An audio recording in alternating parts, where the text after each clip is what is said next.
I'm just going live on YouTube. Not live, I mean, I will give you a link in the group. So I was saying that literary theory has become imperative for any understanding of literature studies. And without literary theory, we cannot read a text these days. Without literary theory, we cannot pass exams these days. All of us know literary theory in various ways, but it is always good to talk about the various aspects of theory once again. I have used a lot of pictures and paintings and everyday examples in my presentation, which will help us to talk about the application of literary theory as well. Literary theory is an understanding of the world, an understanding of literature and culture, which has a very deep connection with our everyday existence. Without application, literary theory is kind of useless. It gives us a perspective. It helps us to understand and analyze life and narratives better. But literary theory is not necessary to understand literature in the traditional sense of it. However, if at all you have any perspective on literature, that means you have, in some ways, a theoretical understanding of literature. So, as we know, literary theory emerged in the 20th century.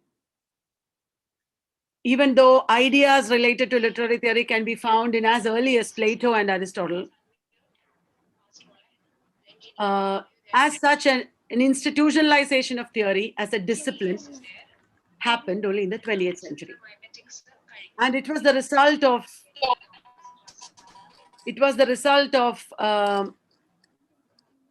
a lot of changes that happened in the Victorian period and early 20th century. There was the Industrial Revolution.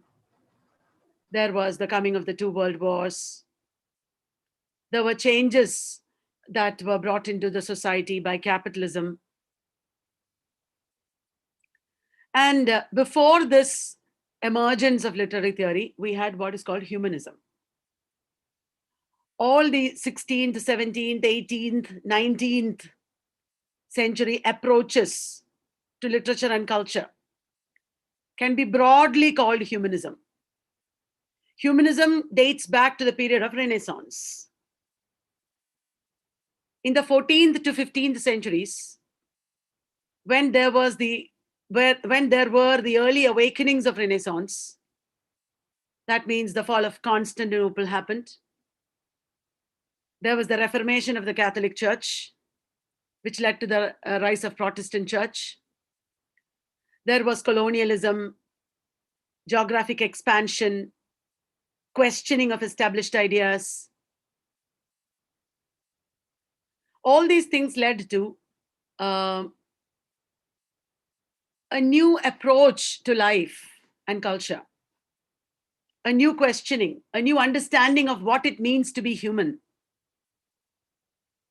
It is at the beginning of humanism that we began to understand what it means to be human. Before that, the human being did not think about himself so much.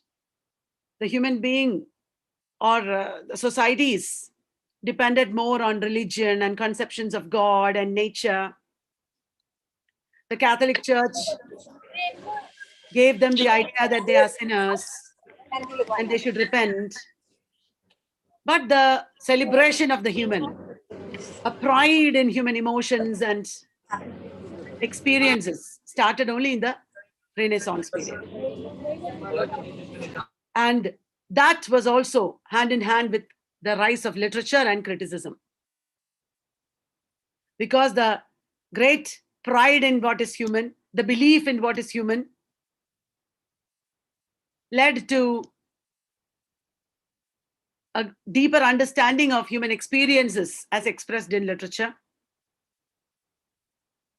an understanding of literature as expressed in criticism, an understanding of the literary text, analysis of the literary text, appreciation of the different kinds of the literary text.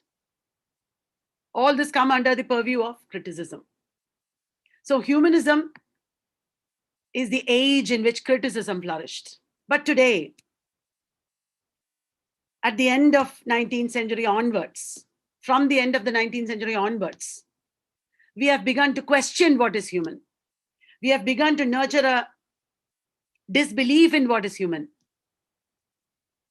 We have begun to deny very broad, established ideas like rationalism, truth, nation, gender, identity. Such questions have come under assault. Such notions have come under assault. So the 20th century has witnessed the failure of humanism or the waning of humanist beliefs. 20th century has witnessed the rise of what is called post-humanism, anti-humanism. That is the age of literary theory. Literary theory is anti-humanistic, post-humanistic. Here you see a picture of Christopher Columbus landing on the Bahamas Islands.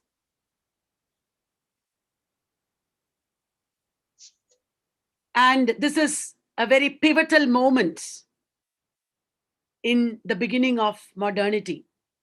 Colonialism started. Trade and commerce started. The human obsession with power took on new forms. Materialism and capitalism started.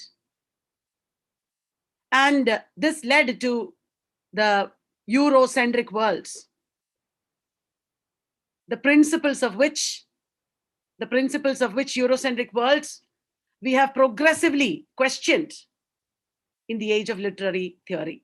So humanism begins with such events. Here you see a very famous fresco, a painting from the Sistine Chapel in Vatican. This is the creation of Adam. In the medieval period, before this, nobody ever painted the human being in the nude. Here Adam is lying nude on a green rock, which is a representation of the earth. And God, like a human being or an elderly father, lightly dressed in a tunic, is stretching to give Adam the power of life. This is a highly humanistic painting, which depicts the values of humanity, the confidence, the posterity, the connection with the divine. And technically speaking, this is a painting that includes a lot of advanced techniques of visual expression, which are all characteristics of the Renaissance and modernity, of modern age. Michelangelo's creation of Adam. And here you can see another pivotal moment in humanism, which is Hamlet.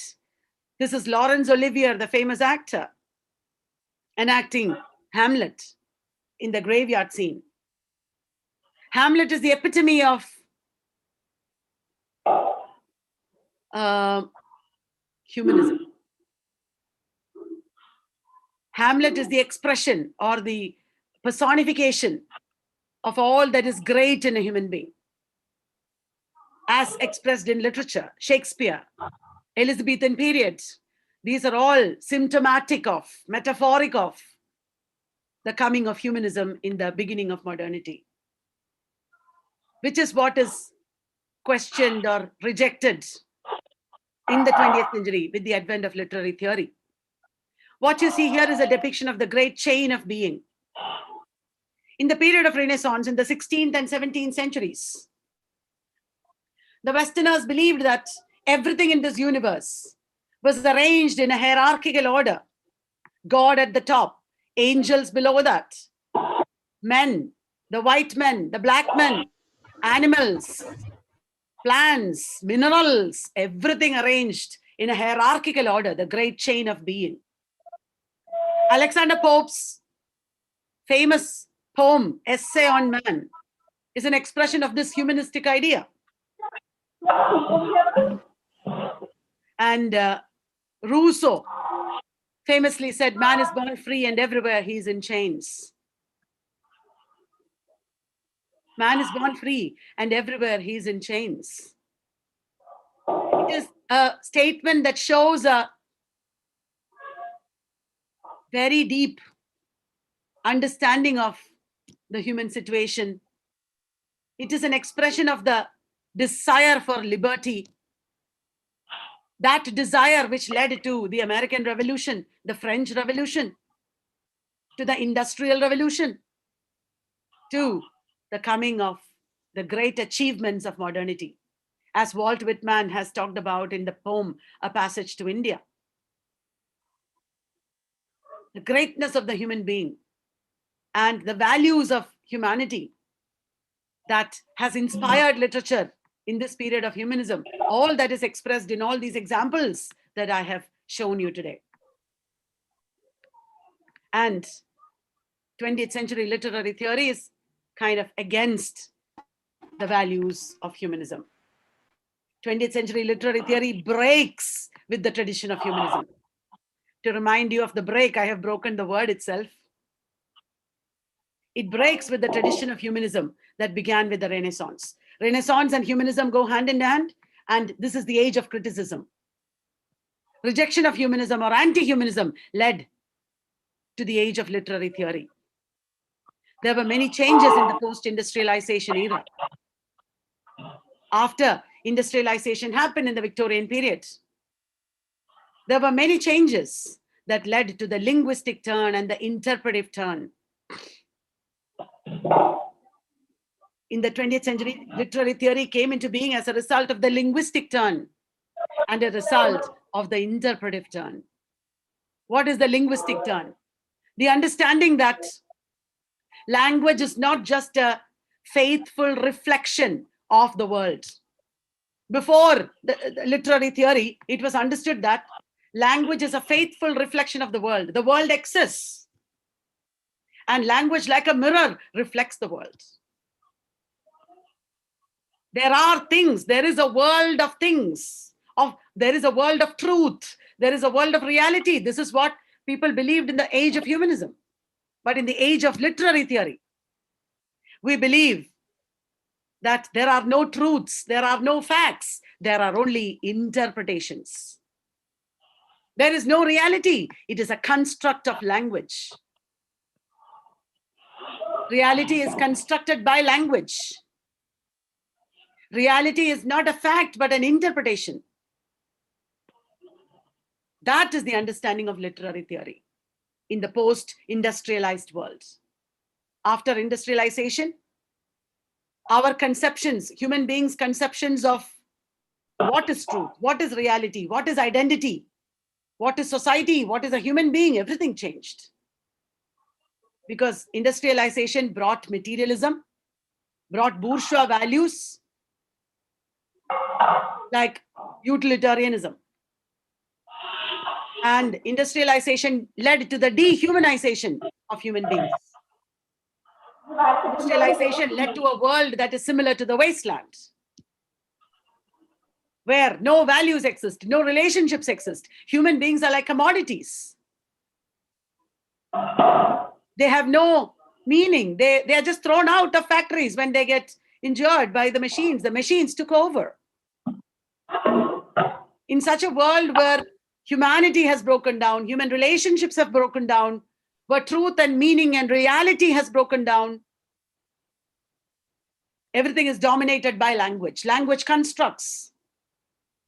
You don't trust the world of facts anymore. You deal with interpretations. That is what T.S. Eliot has shown. That is what William Faulkner has shown. That is what all modernist writers have shown.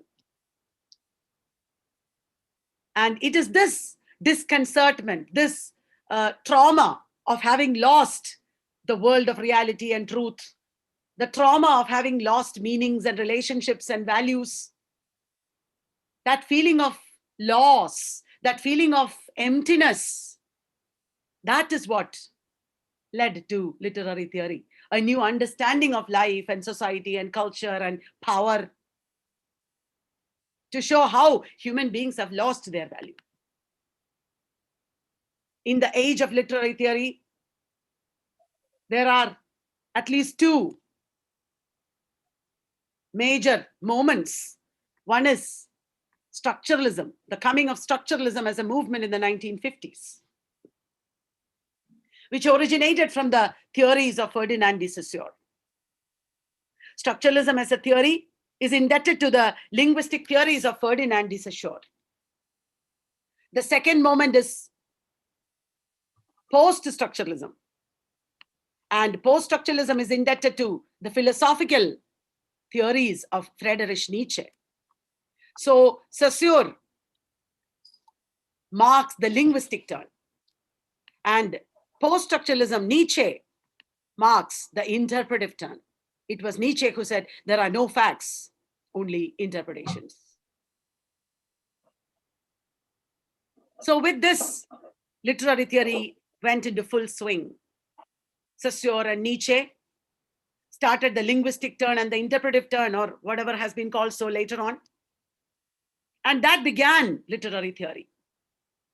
The earliest expression of literary theory, or the earliest awakenings of literary theory, can be seen in the formalist revolution. Russian formalism and new criticism, two movements emerged that contributed significantly to the development of modernism. Russian formalism and new criticism both gave a lot of importance to form over content. The belief was that form brings content. I'm sitting here wearing a traditional cotton sari, a bindi, and looking very traditionally feminine. This form of the sari, bindi, the jewelry that I wear, don't ignore the tattoo, but apart from that, this form gives a certain meaning. Imagine that I was wearing Western clothes and sporting my tattoo. That form would give another meaning. We are so careful about our clothes, our appearance, our house, our car, because that is the form, and form brings content. People understand us by our looks and appearance, isn't it? So today also, in the 21st century also, we give a lot of value to form. Think of it as literature. In literature and art, the form is what decides the content. Best example is The Wasteland. If The Wasteland was written in Shakespearean English or Shakespearean verse, it would have a totally different form, and it wouldn't convey the same meaning. The meaning of The Wasteland is conveyed through that form of fragmented heap of images. So Russian formalism, which emerged first, was responding to certain situations in 20th century culture, Western culture, and looking at how appearance of things bring us new meanings. The new meanings that form brings, that is what Russian formalism is about. To understand further, take a look at this painting. This is a Russian futurist painting. There were two kinds of futurism, Italian futurism and Russian futurism. Look at this Russian futurist painting.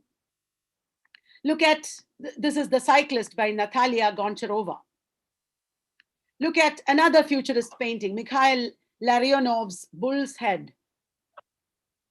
This painting conveys a certain image or a certain meaning or a certain sensation or feeling which you wouldn't get if it was a realistic painting of a bull's head. A realistic painting of a bull's head conveys a certain meaning. A futuristic painting of a bull's head conveys a certain other meaning. Did you understand? Which is the same as, think about it, Leonardo da Vinci's Mona Lisa conveys a certain meaning, but it is not the same meaning as the paintings of Pablo Picasso, which are more like this. Experience is unsettling and multiple, fragmented, incomprehensible. That is the meaning you get from futurist paintings, which is not there when you look at a realist painting. This is a violin and a cow on it. Malevich's Cow and the Violin. What is it? Nature and art, the music of nature, perhaps, the aesthetics of existence, perhaps, how we use nature, because this is a cow. Cow immediately brings us ideas of utility, how using milk and meat also, perhaps, because the Westerners eat beef also. So many feelings and ideas are contained in this juxtaposition of the violin and the cow, and this form, which will not be there if the same images were presented in another way. Roger Fry's Omega workshops. This is river with poplars. Even though it's a river with poplars, beautiful scenery, it actually reminds me of a battlefield with blood, carcasses probably lying around. It's a very disturbing painting, even though the title is deceptive, because it has a form that is different from a realistic form. It is the form that brings meaning in all these paintings that you saw. Look at E. Cummings's poem, Grasshopper. The word grasshopper has been cut up and put ulta here. All the words and punctuations, etc., are used in very evocative ways. Look at the word leap. It is written like a leap. There are no big philosophies expressed in this poem. But the experience of a grasshopper jumping from one bush to another, that is what is conveyed in this poem through the specialized form. Literature is a specialized language. Literature is not something that just blindly conveys meanings.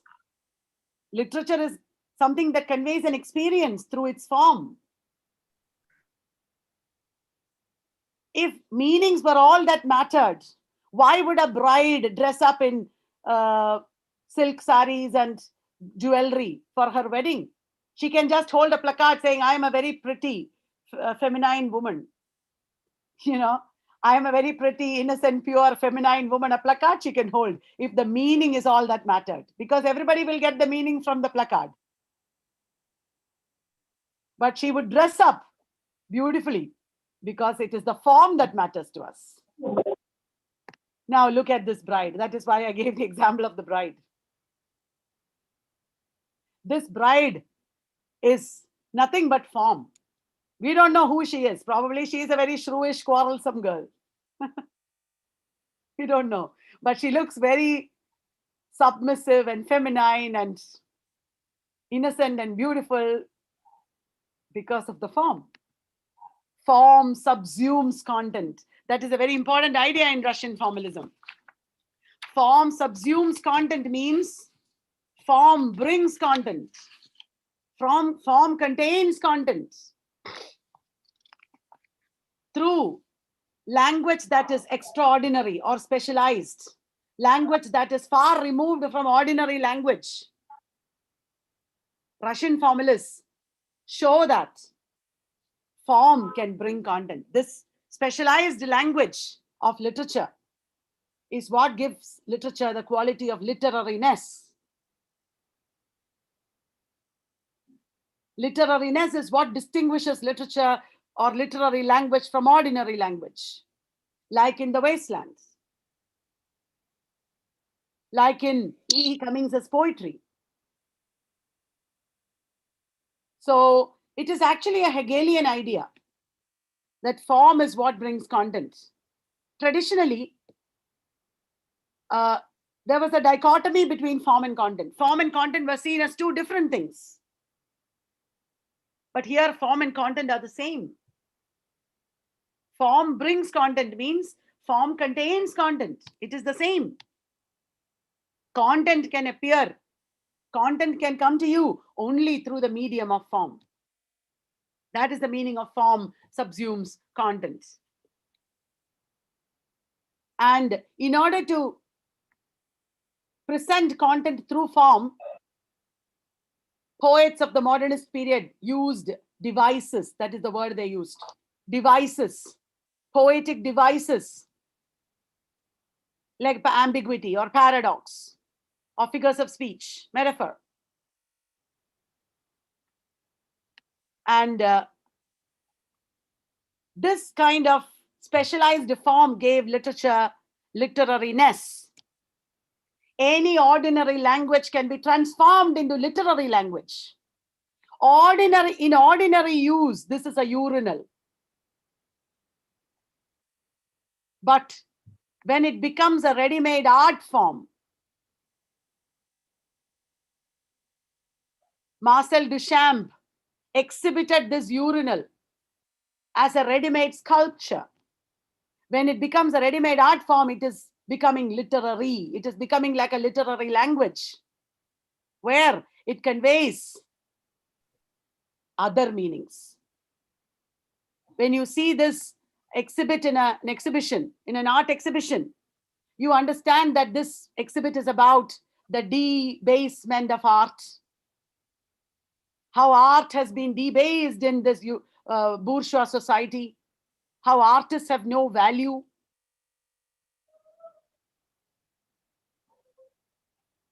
This exhibit, this urinal, is causing a defamiliarization. We are shocked out of our normal perceptions into an understanding of new meanings, into a realization of the situation that we are in. Just like the wasteland shocks us out of our complacent perceptions of reality. The Wasteland is a poem that presents everyday life of different people living in 20th century Europe. But it does so in a very disconcerting and in a very upsetting manner, that we realize that our condition of life is very bad. We realize that there are so many things we need to change in our life. That meaning is conveyed through defamiliarization, through the form of literature, the literariness that literature has or art has. It defamiliarizes habitual perceptions. We are used to perceiving life and objects in certain ways habitually. We are defamiliarized from our habitual perceptions by literature. Look at this example from Lolita. You can always count on a murderer for fancy prose. Remember, Humbert, the narrator of Lolita, is a murderer. He has murdered Claire Quilty, one man who had taken Lolita away from Humbert. And at the beginning of the novel, Humbert is writing his memoir from prison. When we are reading it, he is no more, but he has been writing it from prison. And he says, you can always count on a murderer for a fancy prose. Ladies and gentlemen of the jury, exhibit number 1 is what the seraphs, the misinformed, simple, noble-winged seraphs envied. Look at this tangle of thorns. You are wondering, what is he saying? It doesn't make sense. If somebody spoke like this to you, if your friend or husband or wife spoke like this to you, you would say, hello, please speak in plain language. I don't understand. Use ordinary language. I don't understand all your figures of speech and all that.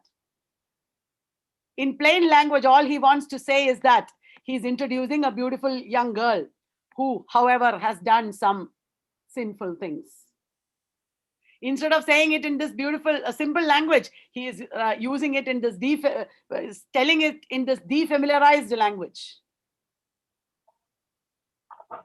in order to give us some new perceptions, some new understandings.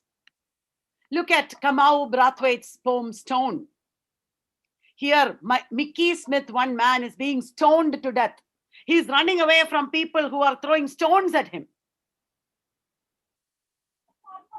And as he is running away, he is speaking this poem. And as he gets more and more stones falling on him, as he is dying, as he is in pain, the more he is in pain, the more his language breaks down. He's unable to speak coherently. He's unable to speak with grammar and correct punctuation and all that. And every full stop that comes in between represents the stone falling on him. Look at this. Words breaking down. Language breaking down. Unable to convey his desperation. And that breaking down form is what conveys the meaning in this poem. You don't have to read every word and understand the metaphoric meaning of every word or anything. It is the form that conveys meaning. Look at this. He is going to die. Murder, he's saying, because he's desperate. He is in pain. He wants to save himself, but he can't. Look at that desperation in the language, in the form of the language. We are all familiar with this image. We, before lockdown, would sit in a theater and they would show us this sponge being squeezed out. If you smoke, your lungs will be like this sponge. It was so shocking. What is this? This is a literary metaphor, a metaphoric image which has literariness, that defamiliarizes us and shocks us out of our habitual perceptions.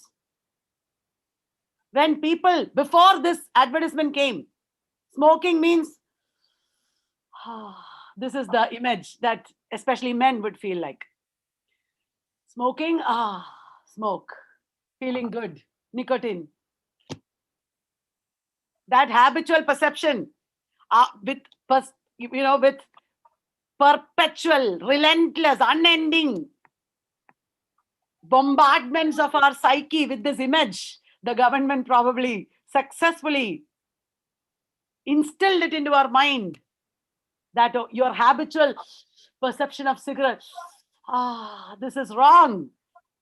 Cigarette means lungs being full of dirty smoke and carbon. Defamiliarization. Your lungs are like sponge. This is famous painting by Salvador Dali. Persistence of vision. Persistence of memory. We never imagined clocks lying like wet rags before. Salvador Dali is showing clocks lying about like wet rags because Salvador Dali is showing us that time has betrayed us. History has betrayed us.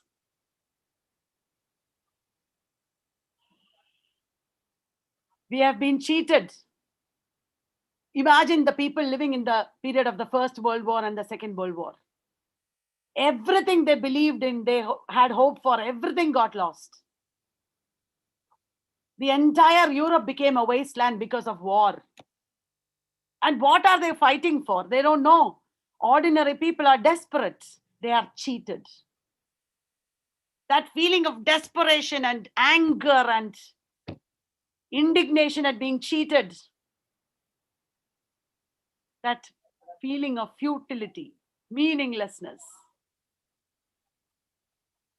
anxiety about the future, everything is contained in this painting because of the form. Look at Winover. I caught this morning's minion, kingdom of daylight's dauphin. Every poet defamiliarizes like this, even Shakespeare and Wordsworth. Defamiliarization is more in modernism. Defamiliarization is extreme in modernism. It is advocated by formalism, but defamiliarization to some extent is there in all poetry, in all literature. I saw a falcon this morning. That is what the poet wants to say. But then instead of saw, he's saying, I caught a falcon this morning. But that has a completely other meaning. It will mean you laid a net and caught a falcon. So again, he has to change the line. I caught this morning a falcon. Instead of saying falcon, which is a very prosaic word, he's saying a metaphor there. I caught this morning, morning's minion. Morning's minion is the metaphor for falcon. He's inverting the syntax. Instead of saying, I caught morning's minion this morning. Instead of that, he's saying, I caught this morning, morning's minion. See, by changing the syntax, by replacing one word with another metaphor, the poet is bringing about defamiliarization here. He is making ordinary language literary. He is making ordinary language contain new meanings because of its new form. I hope you understand. Look at another aspect of Russian formalism. Russian formalism believed in the concept of foregrounding. Foregrounding is best illustrated here.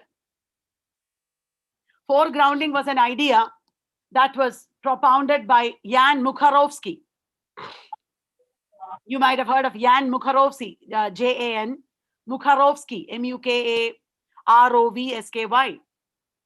In the essay Standard Language and Poetic Language, Jan Mukharovsky talked about foregrounding as a technique by which the author creates defamiliarization. The author creates defamiliarization by foregrounding certain aspects of the text. Foregrounding is a kind of linguistic dislocation. There is foregrounding in the literary examples of Winover, etc., that I showed you before. There is foregrounding throughout the wasteland. By repetition, parallelism, ambiguity, etc. The artist foregrounds certain aspects. Look at this exhibit here. This is an art form. What is the art form? It is garbage, only garbage. But the garbage is lit up in a certain way, from a certain angle, that the shadow of the garbage looks like two people sitting back to back. One is smoking, the other is drinking. How brilliant. What does this mean? This form conveys the idea that metropolitan urban culture that is characterized by smoking and drinking and a lethargic life creates so much garbage, destroys values, destroys the universe, destroys the earth. And life is wasted like this garbage. This garbage is a metaphor for their life also. Garbage is stuck up and placed in a brilliant way and lit up to convey this meaning. This is a ready-made sculpture where a certain meaning or a certain message is foregrounded. I have already given you this example. I caught this morning. Instead of saying I saw this morning, when you say caught, there is the foregrounding of the power of seeing, the immediacy of seeing. If I say I saw this morning, morning's minion, you don't get it. Look at Daffodils, the poem. Wordsworth says, 10,000s saw I at a glance. He does not say 10,000s at a glance. 10,000s I saw at a glance. He does not say saw I instead of I saw. That is conveying a fulfillment of seeing. 10,000s saw I at a glance. That feeling is there in that inversion. Look at the opening lines of Love Song of J. Alfred Prufrock. Let us go, then you and I, when the evening is spread out against the sky like a patient etherized upon the table. That conceit is a foregrounding of the bright colors of the evening sky, which are analogous to the trauma, the suffering, the tearing apart that is part of modern life. Modern life is not easy. Modern life is diseased. Modern life is traumatic. It's tearing apart, tearing you apart. That meaning is conveyed through the conceit of a patient etherized upon a table going to be operated on.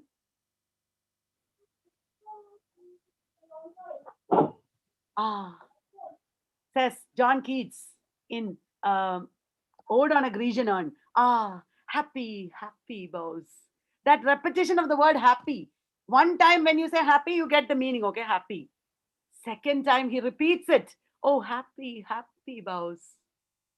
That happy is actually sad. How happy. Imagine a lover. He's looking at his sweetheart who is getting married and going away. This lover, she has left and she is going away, okay, getting married. Imagine the lover who has been left is telling his sweetheart, I wish you will have a happy, happy life. What would that mean? That repetition of the word happy is very dangerous. It conveys his sadness or his lack of happiness. It conveys how much he still wants her, etc., etc. So, like this, the poet very brilliantly foregrounds certain ideas in poetry, in art. Look at Red Bull ad in New Zealand. We don't have it in India. Red Bull gives you wings. That I becomes I. To convey, wow, feeling of Red Bull. When you drink it, that energy you get, that feeling you get is conveyed in the repetition of the word I. That is foregrounding. When we chat, we say, love you. But when we feel more love, we'll say LOVVVVVVEU. That is foregrounding. Sometimes we'll say no. But sometimes we'll chat NOOOOO. That is foregrounding. You understand? Because we are changing the word to convey more meaning. A lot of these emoticons and emojis that we use are various ways in which we foreground certain feelings, certain ideas. Can you understand what I'm saying? Look at this ad. Pajero ad. Pajero car is being pulled up to reveal a rhinoceros inside. The rhino is foregrounding the toughness, the power, the macho feel of this car. Isn't it? This ad foregrounds through this image the toughness. What are the meanings? Pajero is tough. Pajero is sturdy. Pajero has power. Pajero is not a feminine car. Pajero is wild. Pajero is untamable. You know, so many other meanings you can think of. Look at, wow, Heinz tomato ketchup.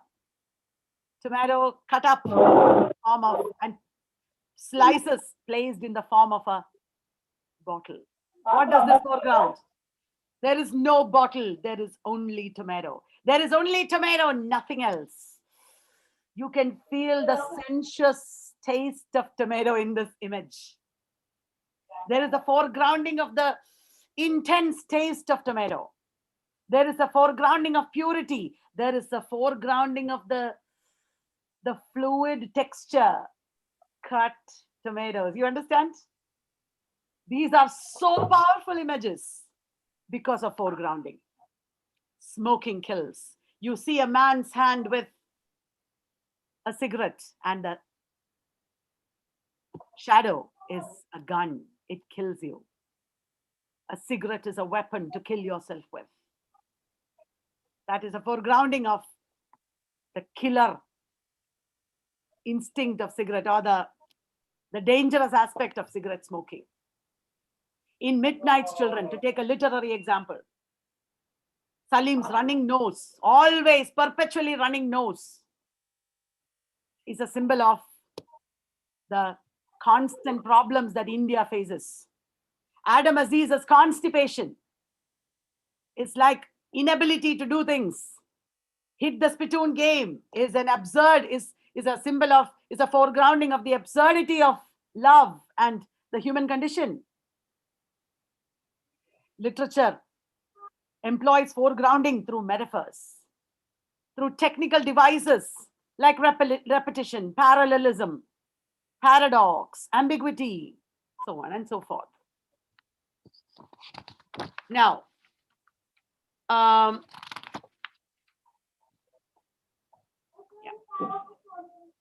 I want to talk to you about Roman Jakobsons, who is a very important Russian formalist. I did not talk to you about the beginnings of Russian formalism. I just went straight into the concepts of Russian formalism. Russian formalism came into being in the 1910s to 1930s period.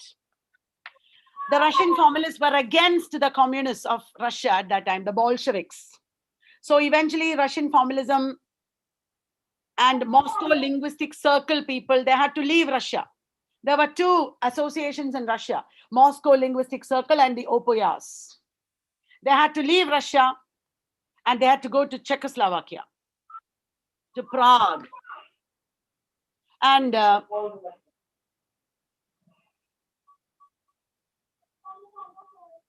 Russian formalists showed that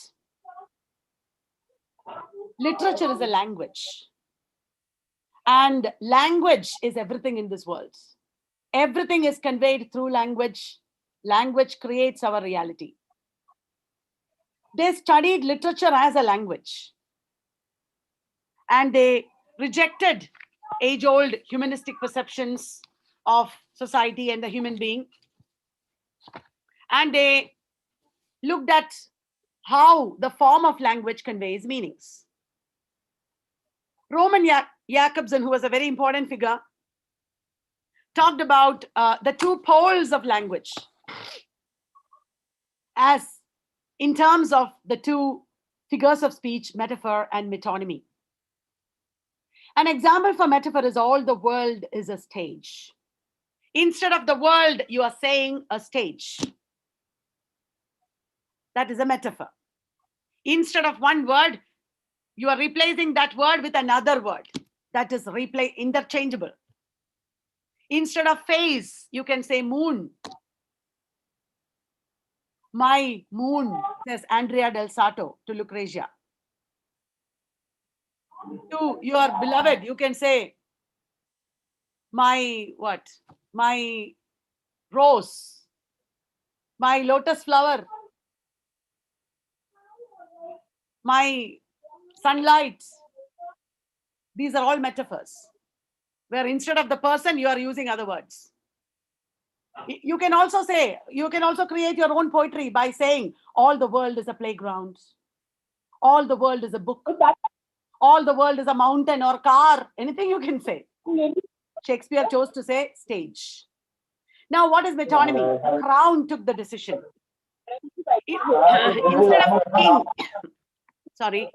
Instead of saying the king took the decision, we are saying a word that is related to the king. Here, stage is not a word related to the world. But here, crown is a word related to the king. The crown took the decision. That is metonymy, because a word that is related to the king is used. You can also say, and other examples of metonymy, the throne took the decision, the scepter took the decision. Sometimes the word that is used is part of the whole. The word that is used is sometimes part of the whole. Instead of saying people worked in the field, you can say 6 hands worked in the field. Instead of saying 3 people worked in the field, you can say 6 hands worked in the field. That is a kind of metonymy called synecdoche. What is happening in metaphor? From a list of words that are similar, you are selecting one word. These words are related on the point of similarity. They are similar. like the pretty face, like that, the moon is also round. Like the soft face, the flower is soft.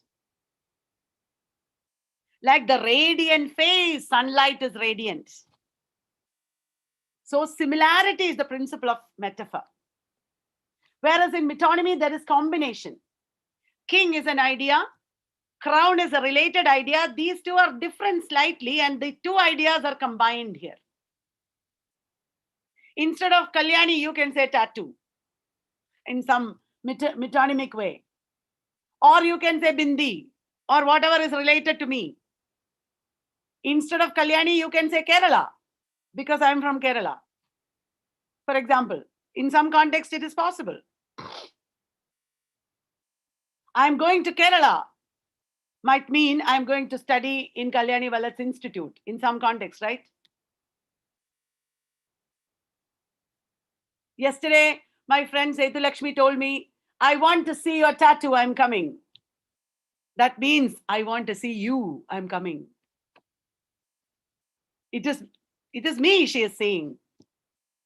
There, she was using my tattoo as a metonymy of me. Did you understand? Here, there is combination and contiguity. The crown and the king, Kalyani and tattoo, these are contiguous or in contact with each other.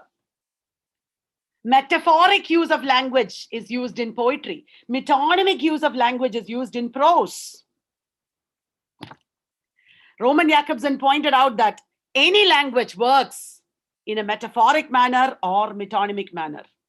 Any language is either poetic or prosaic. You can say even periods. For example, romantic period is metaphoric. Modernist period is metonymic. So that way, Roman Jakobson explained language, the use of language in a formalistic manner, using the figures of speech, metaphor, and metonymy. Roman Jakobson also talked about a model of communication. He talked about 6 factors of communication. He said in communication, there are addresser, I am addressing. You are the addressee. There is a code that we are using, which is English language. There is a message that I am conveying, that is literary theory. There is a contact that we are establishing. That is why occasionally I'm asking you, did you understand? I'm speaking to my laptop. There is no you in front of me. I don't know who you are and whether you are listening to me. Are you there? I don't know. But still, when I communicate, I'm using these words as if you're there in front of me. That is contact. And then there is a context. Without the context, I can't communicate. I should know that you're preparing for exams, you're preparing for research. I should know why you are listening to me. And you should also know who I am. That context is what establishes this communication between us. These 6 factors correspond to the emotive use of language. The addresser is related to the emotive use of language. Oh my God. These interjections, for example, are mine, my subjective expressions. Addresser is related to emotive use of language or interjections, for example. Addressee, that is you, is related to the conative use of language. The conative use of language means imperatives or apostrophes. When I say, come here, I'm addressing you. I'm giving you a command or a request. Can you please switch off your mics? When I say that, can you please stop writing on the screen? Can you please listen to me? That is conative use of language, where you are important, not me. When I say, there I am important, it's mine. But when I say, please switch off your mics, there you are important, that's conative use. And then code. Code is related to the metalingual use of language, where you are talking about language itself. When I describe the word metalingual, when I define the word metalingual, I'm talking about language there. I'm not using language to communicate. I am not only using language to communicate, I'm also talking about language. That is what is called metalingual use of language. When you define a word, when you explain a word, That is related to the code that we use. You and I should know the code, only then we can communicate. And then Jacobson talked about message as being related to the poetic use of language. In poetry, only the message matters. My love is like a red, red rose that sweetly sprung in June. There, the message is what matters. Sometimes what the poet is saying might be scientifically wrong. Sometimes what the poet is saying, we may not even understand, like in The Wasteland. The Wasteland is not written with this idea in mind. T.S. Eliot did not think I should write in a very clear manner so that even a child will understand my poetry. That is not at all how he wrote it. There, T.S. Eliot is not important. The reader is not important. The poetry is what is important. The message is what is important. That is independent of everything else. Did you understand? The message or the poetic function of language, contact or the phatic function of language. You have to establish a contact. In Jane Eyre, in that chapter, when Jane Eyre says she traveled back to, she has already told us that she traveled back to meet Rochester, and she met Rochester, and then one chapter begins, reader, I married him. Why does she say reader there suddenly? Because that contact she's establishing with us is important in that moment. That contact she's establishing with us conveys a certain meaning. Reader, I married him, has much more confidence, has much more individual choice, has much more power than saying, I married him or he married me. That is different. When that contact is there, when I say, do you understand? That establishes a certain power. That establishes my commanding power also. Pay attention. That is what I mean. So phatic function is important. Then the context is important. Context is related to the referential function. Referential function is that fact that I am expressing. That fact, objective fact. Like water boils at 100 degrees centigrade. That there are 7 days in a week. These are objective facts that are being referred to in my language. Look at this advertisement. All pieces of language, whether it is an essay or a book or an image or an advertisement or a letter that you write or a conversation that you have, every piece of language will have one or more of these factors. Look at this advertisement. Don't drink and drive. Look at how the word drive is written. D-I-E is highlighted. Here, there is a pronounced phatic element, which establishes contact with us. This last word hits us like a fist. They are attracting our attention with this device. There's a conative function when we are convinced, yeah, if I drink and drive, I will die. That is convincing. There is an emotive function. It creates an emotion in us. I don't want to die. I will never drink and drive because I don't want to die. I feel that. And then there's a referential function. It is scientific that if you drink, your brain will not function properly. You may die. That is a fact. Clear? Now, look at this. Another advertisement. A few drinks and you are a real lady killer. Lady killer means attractive man, but here lady killer means he is drinking and driving and his girl has died. Think before you drink, before you drive. Here also, it is creating emotion, it is creating a contact, it is conveying information. Wow, look at this. Everybody look at the screen. This is a Ferrari car, but take a look at the screen. What is happening here?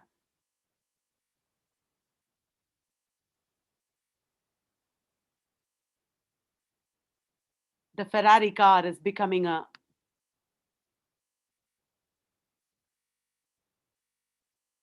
dead body. You don't want to drink and drive a Ferrari car so that you would look like this? Would you? That advertisement is so powerful, isn't it? Because of the functions that it contains. So having talked about all the major aspects of Russian formalism, which I hope you have understood and enjoyed, there are so many more ideas to Russian formalism too, but I'm not dealing with everything here, obviously. Let me come to new criticism. I will just give you in a nutshell some other ideas that I did not deal with completely. One is fabula and sujet. Fabula and sujet, S-Y-U-Z-E-T. Fabula means story. The story is through devices conveyed into the plot. The plot is called sujet. Fabula is the story and sujet is the plot. Did you understand? Through devices, literary devices, the fabula gets conveyed or transformed into the plot. Now, there is the idea of poetic function that I already talked about, that was developed by our Roman Jakobson further. And Yuri Tinianov has talked about the dynamic structure of a text, a work of art as dynamic and discursive. Now coming to new criticism. Would you rather eat the biryani of paradise in Hyderabad? Or would you like to know who made it, how, why, where is biryani from, what are the ingredients? When you go to Paradise restaurant, if you have gone to it, you will know. Will you just order biryani and eat whatever comes in front of you? Or will you call the cook and interview him about how it was made, the context of making the biryani? What would you do? Obviously, all of us would just eat the biryani. We are not bothered about the context. Isn't it? Keep that aside. That is close reading. Close reading is when you look at the text and deal with it in isolation. New criticism is deeply connected with close reading. Close reading of the text without looking at the context. That is what new criticism advocated. Now, how did new criticism come into being? In the 1920s and 30s, there were the Cambridge professors, I.A. Richards, F.R. Lewis, and William Empson.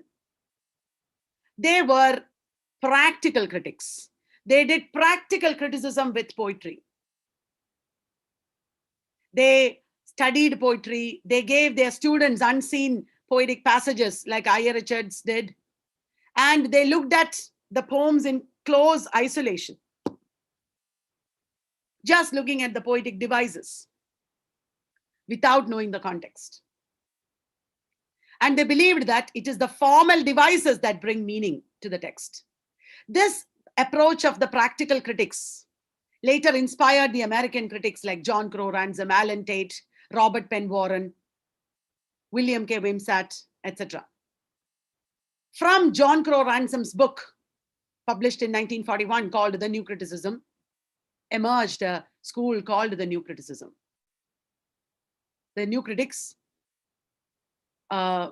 emerged as a powerful force in Anglo-American universities in the 1940s and 50s.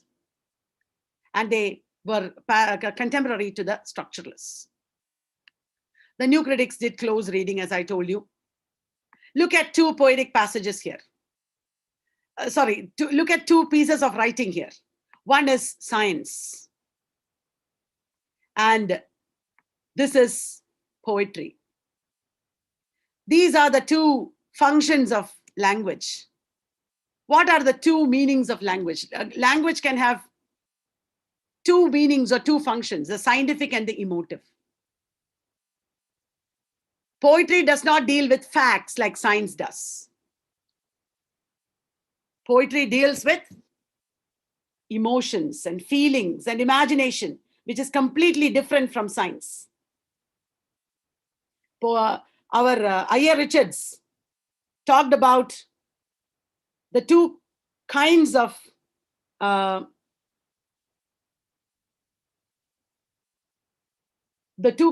two functions of language, and he highlighted the poetic function. This is what? This is a children's book. Have you filled a bucket today? There is a certain tone here, a certain tone with which you talk to children. That is what is important when you talk to children, right? What is not important?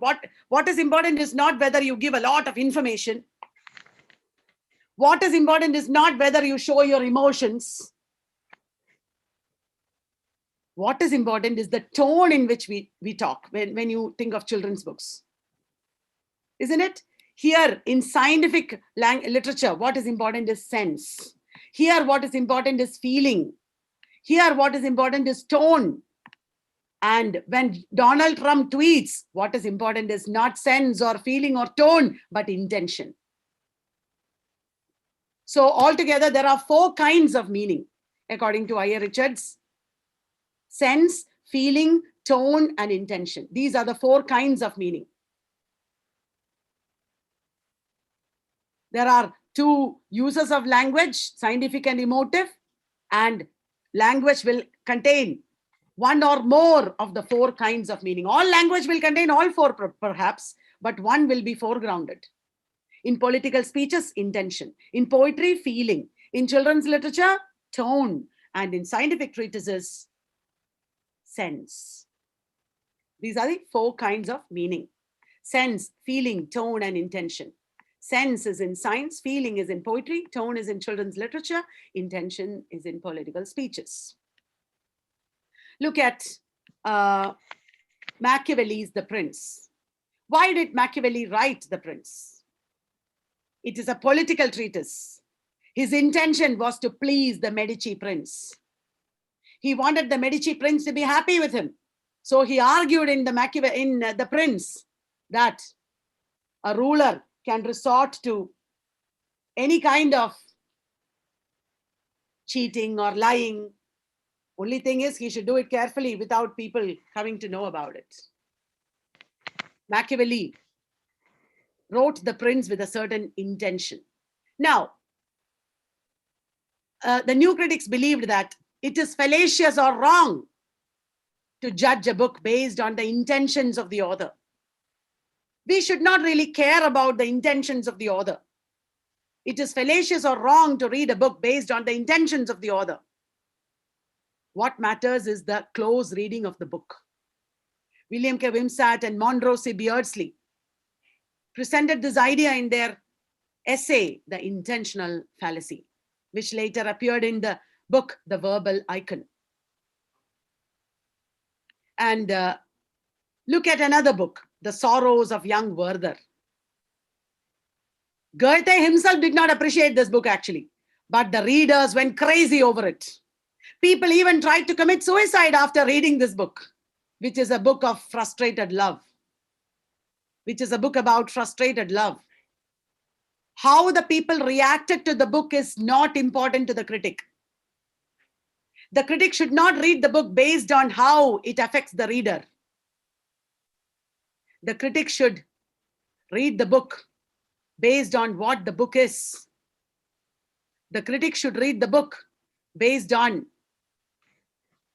a close reading of the form of the book, not based on how it affects the reader.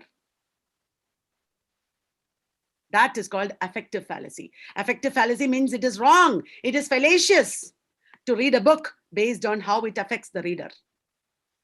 Again, Wimsatt and Beardsley wrote this essay, and it appeared in The Verbal Icon by William K. Wimsatt. I hope you're getting it right. Now look at the Daffodils poem by Wordsworth and The Wasteland. This poem has one form. This poem has a completely different form. This is a daffodil's flower. I'm giving you an assignment, okay? Just for fun, don't take it seriously. Write a paraphrase of one of these poems. If I'm really giving you this assignment, which one of these poems would you write a paraphrase of? Imagine, in order to attend tomorrow's lecture, you have to bring a paraphrase. Imagine, I'm not asking you to. Definitely, all of you will say, I will write a paraphrase of Daffodils. because the wasteland is unparaphrasable. It is impossible to write the paraphrase of a poem like The Wasteland. The new critics believed that. Cleant Brooks it was. Cleant Brooks said that a great poem should be unparaphrasable because of the use of irony and paradox and ambiguity, because of the use of formal devices. A great poem should defy paraphrasing. A great poem should not give in to paraphrasing. A poem should be complex. A poem should convey depths of meaning. A poem should continuously give forth meanings through every reading. It should be limitless. It should be unparaphrasable. The Wasteland is an ideal poem for the new critics in that sense, because the Wasteland cannot be summarized. The Wasteland does not have a fixed number of meanings. It has innumerable, perpetually evolving meanings. Poetry should be unparaphrasable. That is a concept propounded by Cleant Brooks.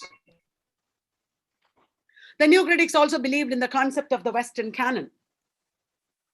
The new critics believed that there are only a finite number of great texts. These canonical texts are texts that have unity. They have, even though the Wasteland is fragmented, it has a kind of unity given by the character Tiresias, given by the cinematographic technique, given by the use of myth. The new critics believed that the Western canon is that finite number of, limited number of great texts that contain valuable meanings, that contain unity, that continue the tradition of the West, starting from Homer. From the time of Homer down to the present day, there is a continuity of human thought and expression and literature, and all the great values of Western tradition is what a new individual author should also propagate. This is also the idea in tradition and the individual talent. The individual talent is not separate from tradition. The individual talent should come within tradition. There is a continuity. You should not break with tradition. You should not attempt anything completely new. That is a classical idea. Eliot was a classicist in literature.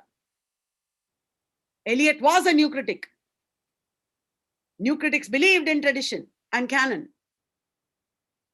It is the postmodernists and post-structuralists who believe in decanonization. So, thus we come to the concept of structuralism. Structuralism is the belief in structures. Structuralism looks at language as a structure. Structuralism looks at fashion as a structure, our food habits as a structure, our religion as a structure. Structuralism looks at literary text as a structure. What is a structure? A structure is absolutely, obviously something to do with form. Structure is a form that has unity, wholeness, the capacity to transform yet remain whole, like language, like dietary habits, like our human body. Our human body will get sardi jukam or corona, but we will come back. The structure will, even though it changes a little bit, it will stabilize itself. We will grow old, we'll grow fat, we'll grow thin, we'll change, but still there will be stability. If there is no stability, we are dead. So structuralism was a French movement of the 1950s. spearheaded by Claude Lévi-Strauss and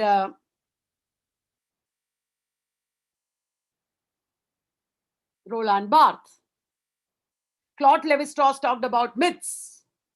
Roland Barthes talked about culture, like food habits and clothing. But both of them were actually talking about the same thing, the structures which we inhabit. And they drew inspiration from the theories of Ferdinand de Saussure. Claude Lévi-Strauss and Roland Barthes drew inspiration from the theories of Ferdinand de Saussure,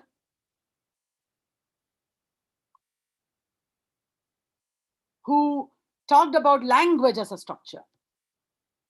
Before Saussure, the understanding of language was completely different. There was not even the science called linguistics. Linguistics did not exist before Saussure. What existed before Saussure was philology. Saussure gave a structure to the understanding of language. He focused on the structures and functions of language at a particular time, rather than the evolution of language over the years. In other words, rather than the diachrony of language, he gave importance to the synchrony of language. Synchrony means the structures and functions of language as it exists at this time or any one time. After Saussure, when we teach BBA students or MBA students, for example, we don't teach them business English in the 16th century, business English in the 17th century, business English in the 18th century. Those are not the papers we teach them. We teach them writing for emails, writing for reports, writing for presentations. That means language as it exists now, but different functions.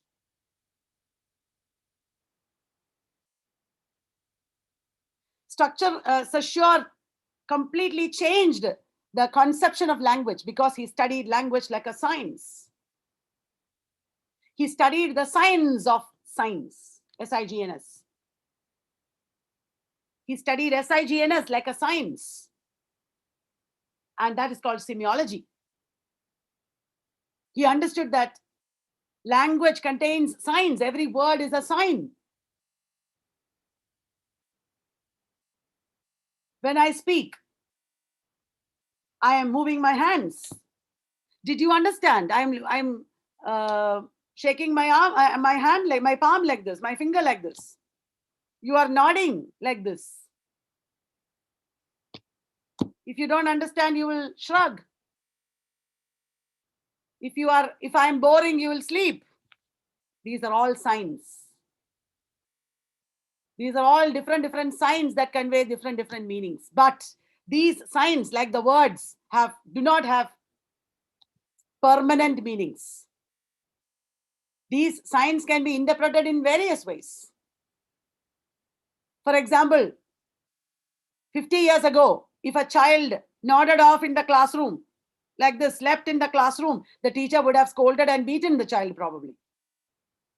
Today, when a child sleeps in the classroom, because of structuralism, etc., the teacher understands that what the child needs is not scolding. Probably the child needs food, or the child needs a break, or the child just needs a different method of teaching. We understand that now, don't we? How? Because we know that signs such as nodding, like this, sleeping, it is only a sign. It doesn't mean any permanent thing. That doesn't mean the child is not interested. That only means that the child probably needs another approach.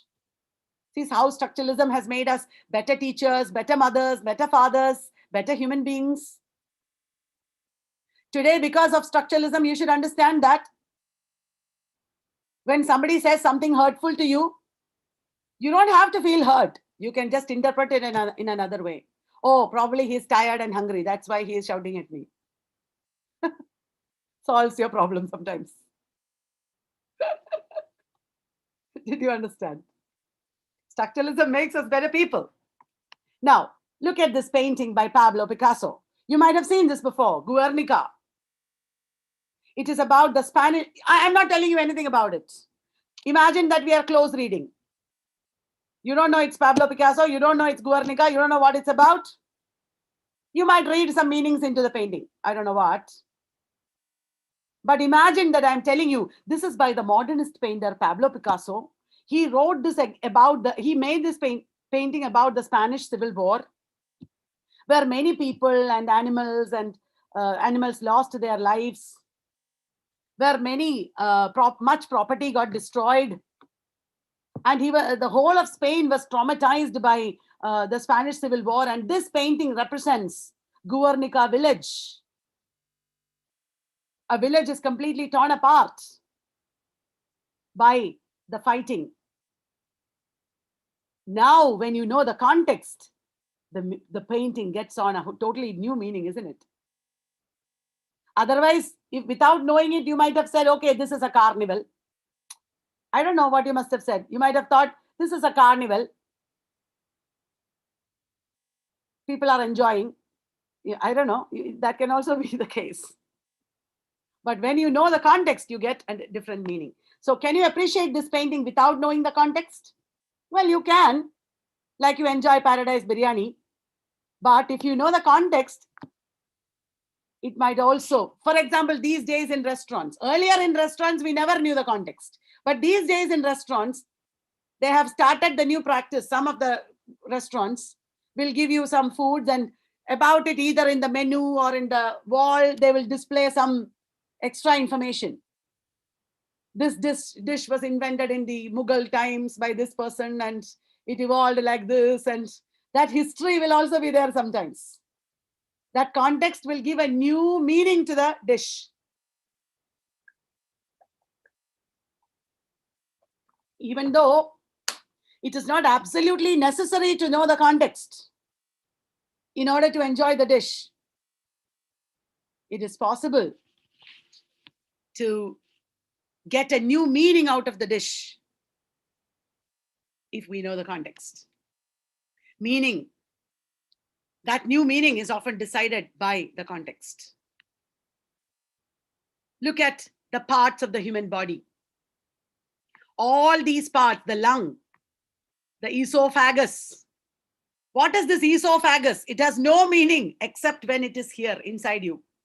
Inside you, when the esophagus is placed, it has a lot of meaning. Without that, you will die. But without the body and all this, what does the word esophagus mean? Does it mean anything? Nothing. All these things have no meaning outside the body. When they are all placed in conjunction with one another inside your body, that is when these organs get meaning, isn't it? It is the context that decides meaning, isn't it? These organs do not have any significance outside the body. Meaning is decided by the context. Now look at this. All of us know that this is about Einstein and energy and mass and all that. But in a cookery book, if you write E is equal to mc square, will it have any meaning? In a cookery book, instead of 1 spoon salt, if you write 5 spoons salt, it will have a lot of meaning. Different meaning will be very different. But if you write this, there is no meaning inside a cookery book. This equation will have no significance in cooking or surgery. It has meaning only in a physics textbook in the context of relativity theory of Einstein. This is Ferdinand de Saussure, who revolutionized the understanding of languages. He was a Swiss linguist, and he completely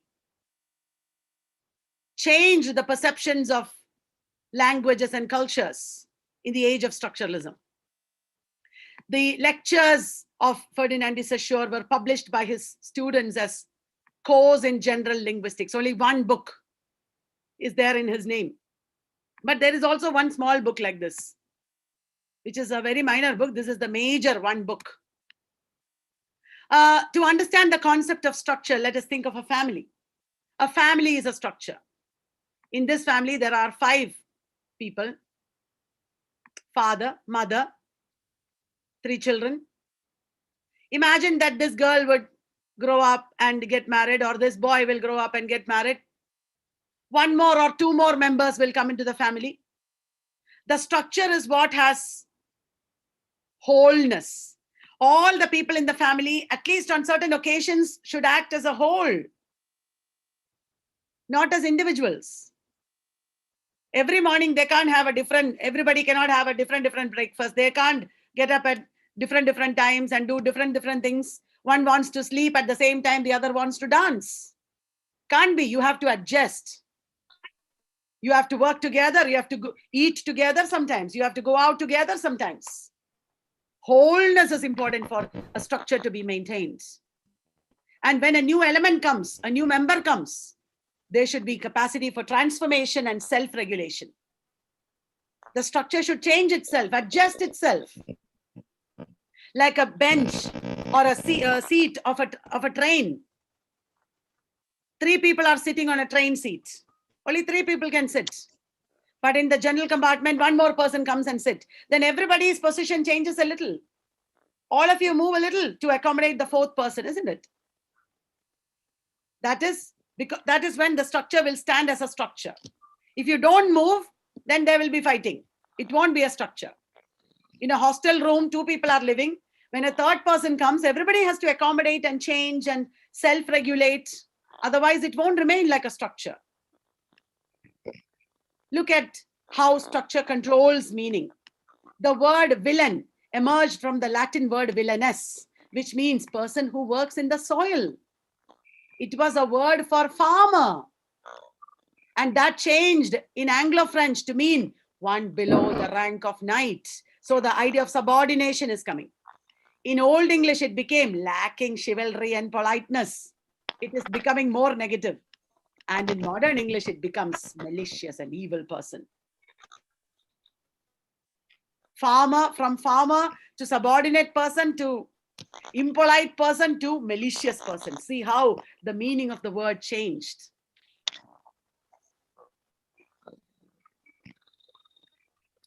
Look at the word uncle. In English, uncle has so many meanings. It can mean mother's elder brother, for which in Indian languages we have our own words. It can mean mother's younger brother. It can mean father's elder brother. It can mean father's younger brother. In all our languages, these are all 4 different words. It can mean a man of father's age or position. It can mean an old man. It can mean an insult. There is a 30-year-old man who has started to gray prematurely, probably, and a 22-year-old or 25-year-old girl would call him uncle. It is certainly an insult to him. He will not be happy to be called uncle. Isn't it? So, one word is not one word.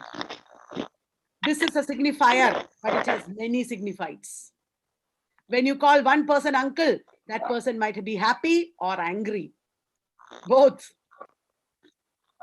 So, there is no one-to-one relationship in language between signifier and signified. This is a very important idea in structuralism. Structuralism shows that there is no one-to-one relationship between signifier and signified. When I say rose, it may not mean the same thing always. Rose might mean love. Rose might mean beauty. Rose might be the name of a girl who is not at all beautiful. She can be ugly and still called a rose. Rose might mean marriage. Rose might mean death. When my brother was very small, an infant baby, an aunt came to our house. An aunt came to our house, a visitor, and she held my brother. My brother, she was wearing a rose in her hair. My brother touched that, pulled that rose, and we don't know why, but when the rose came into his hands, he got so scared and he started crying. He started crying when he got the rose in his hands. And it was a childhood trauma for him, because After that, for some time, he was afraid of flowers. You wouldn't imagine that flowers is something that people will be afraid of. Rose is not one thing. For that child, it was trauma. For another child, it reminded her of the wreath and death. For another person, it reminded him of marriage. Rose is a signifier only. It has many signifieds. One signifier can have many signifieds. One signified can have many signifiers. Meaning changes with context. Meaning is not one permanent thing. Think of this word, this thing, hing. All of us know it's called asphatida. In Malayalam, it is called kayam.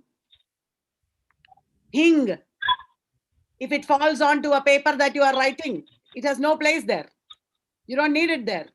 No. Hing has no place in pineapple juice.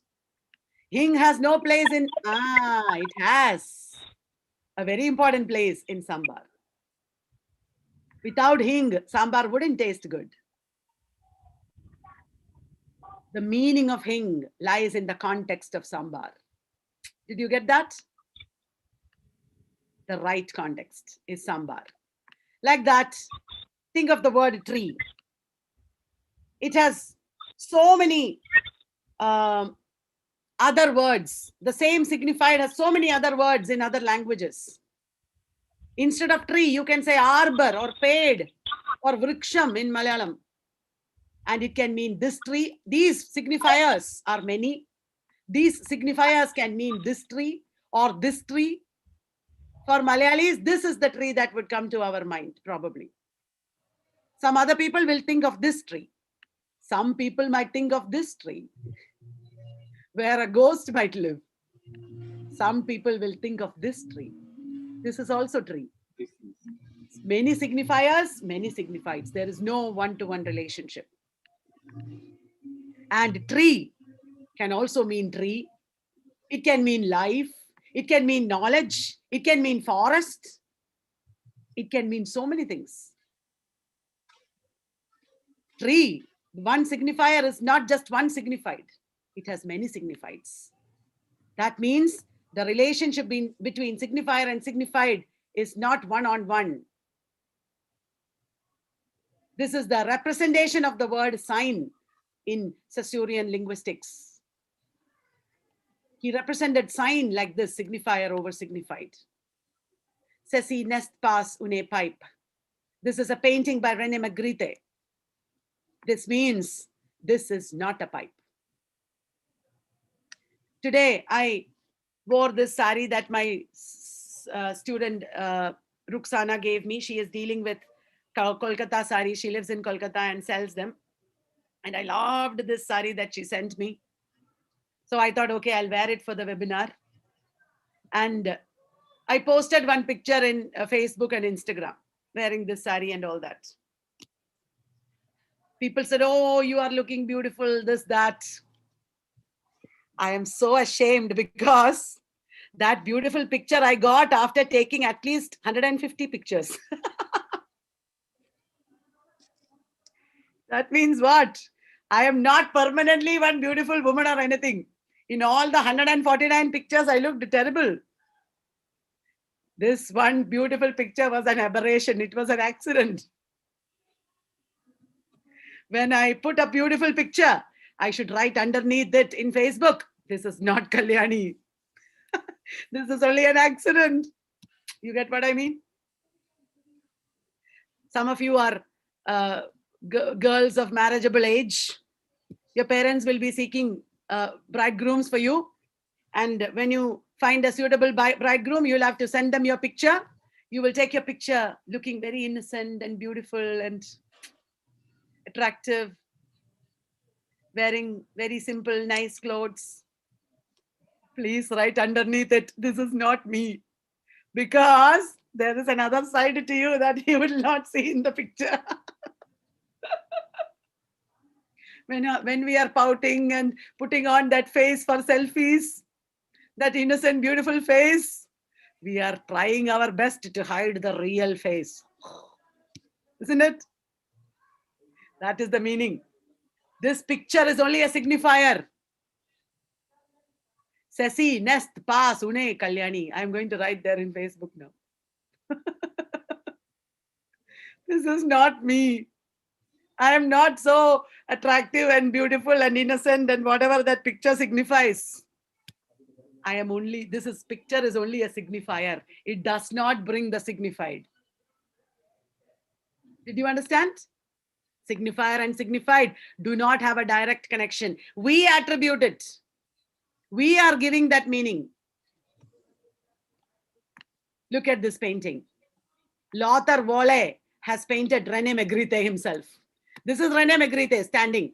And behind him, like a mirror, there is a painting, but only the clothes are there. The man is not there. What does that mean? The representation is only a signifier. It does not bring the man. It does not bring the reality.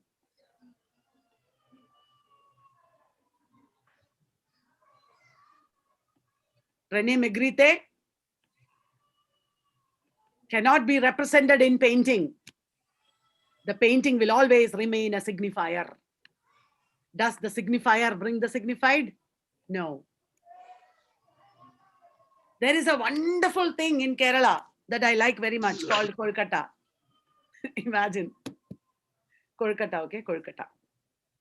If I tell you Kolkata, the signifier, and if you are not a Malayali and you don't know anything about it, will you be able to experience the thing from the signifier? Will you know what I'm talking about? Will your mouth water? My mouth is watering because I like Kolkata. Your mouth will not water because the signifier does not bring the signified. In class, when there is offline class, I talk about food like this so much that people will say, especially in the afternoon, people will say, ma'am, don't talk like this. Just give us all those foods. I said, exactly. When I talk about it, it is only the signifier. It does not bring the signified. I just wanted you to say it is only talking. There is no food. Okay. Talking is only signifier. It does not bring the signified. I play a trick on them like that. Look at this. What is this? Saussurian, another binary opposition that Saussure talked about. So Saussure talked about diachronic and synchronic. Saussure talked about signifier and signified. And now langue and parole. Langue is the structure of language that is in your head. All the structures and functions of language that you know, that is in your head, that is called langue. And what is parole? Langue is the collective language system. And the individual use of that system is parole. Langue is the collective language system. Parole is the individual use of that system. For example, what is this? This is a British cow. Haven't you read in English books? When they talk about British people talk about cows, the sound of the cow is moo. But in India, the sound of the cow is imba. I'm sure the langue is the same, but the parole is different. We have different paroles for gods. Some people call God Jesus Christ. Some people call them Muhammad or God Muhammad or Allah. Some people call God Krishna or Devi, etc. Langue is the same, but parole is different. Now, what is this? Diachronic and synchronic. Diachrony is about the historical development. Synchrony is about the structures and functions of language at a particular time. Diachrony is the development of language. Synchrony is the structures and functions of language at a particular time. Saussure gave importance to synchrony over diachrony. Saussure believed that what we should study is the structures and functions of language at a particular time. That is another binary opposition. Another binary opposition in Saussure is paradigmatic and syntagmatic. Paradigmatic and syntagmatic. Paradigms are words that are similar, like in metaphor. Syntagmatic is words that are contiguous, kept close to each other. They are not similar, but they are related by closeness. When you say the sentence, the man cried, you are selecting the word cried from many different words, the paradigms, and you are placing them side by side together on the syntagmatic axis, thus creating a sentence. The relationship between sang, died, and cried is a paradigmatic relation. The relationship between the man cried, these words, is a syntagmatic relation. The relationship of contiguity. This is the relationship of similarity. Saussure talked about these two poles, the paradigmatic pole and the syntagmatic pole. And this is the same as when you choose clothes to wear from your wardrobe. There are many shirts, there are many trousers. The shirts are all paradigms. But when you combine one shirt with a certain trouser, that becomes a syntagmatic relation. When you go for a buffet party, you see chapati, you see appam, you see dosha, you see naan, you see paratha. They are all paradigms. Then you see aloo mattar, you see gobi, you see paneer curry, you see chicken curry, you see dal fry. They are all paradigms. You combine paratha with paneer mattar. That is a syntagmatic relation. Did you understand? You select from the paradigms and you combine along the syntagmatic relation. That is done in every day. In marriage, you do the same thing. There are so many men. Out of them, you choose one. And you combine with one woman from so many other women. The selection and combination together makes language.